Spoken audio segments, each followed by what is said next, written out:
Let me tell you a story about the jar.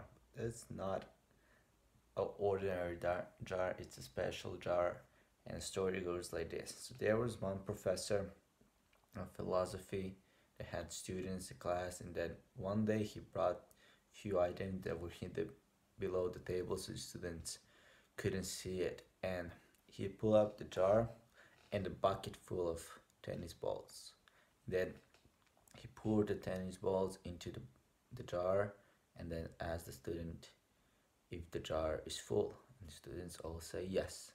Then he pull another bucket full of small little pebbles and then pour in the pebbles as well. And I asked them, dear students, is the jar full? And students again said yes. And then he pulled out another bucket full of sand and poured in the sand. And then he asked the students again, is the bucket full? And students didn't answer as quickly as the first two times. They started thinking about it, come inspect the jar, see if there's a little bit more room. And then they gave the conclusion of the jar is full now. And then the teacher pull out the water, the bucket full of water, pulled in the water, and the student starts laughing. And while the students were laughing, he took 2 cups of coffee, poured in, and shut the lid, and then said, now the jar is full. So the point of the experiment is that tennis balls represent the most important thing in your life. For example, your dream job, your dream boyfriend, girlfriend, dream location, house, like what's most important for you.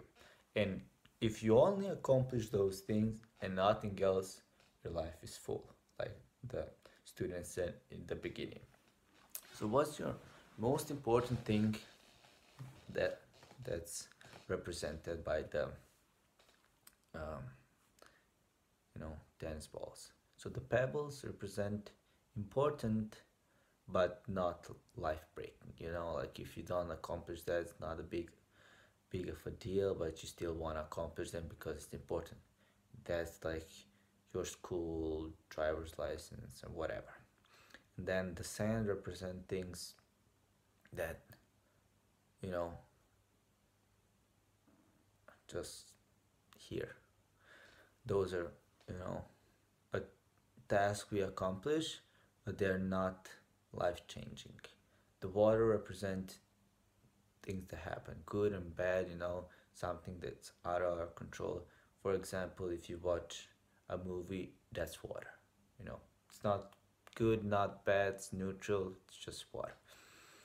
And the professor said that depending on the order you do stuff in your life, depends on how much you can fill in the jar. So if you put in the tennis balls, then the pebble, then the sand, then the water, then you can put all of it in the jar. But if you fill the jar with water first, then there's no room for the tennis ball, correct? So that's why it's important to do most important things first. And then one of the students asked, okay, that's cool, what's with the coffee, professor? The professor said, no matter how busy you are, you will always have time to grab a coffee with your friend. Thanks for watching. See you tomorrow. Bye bye.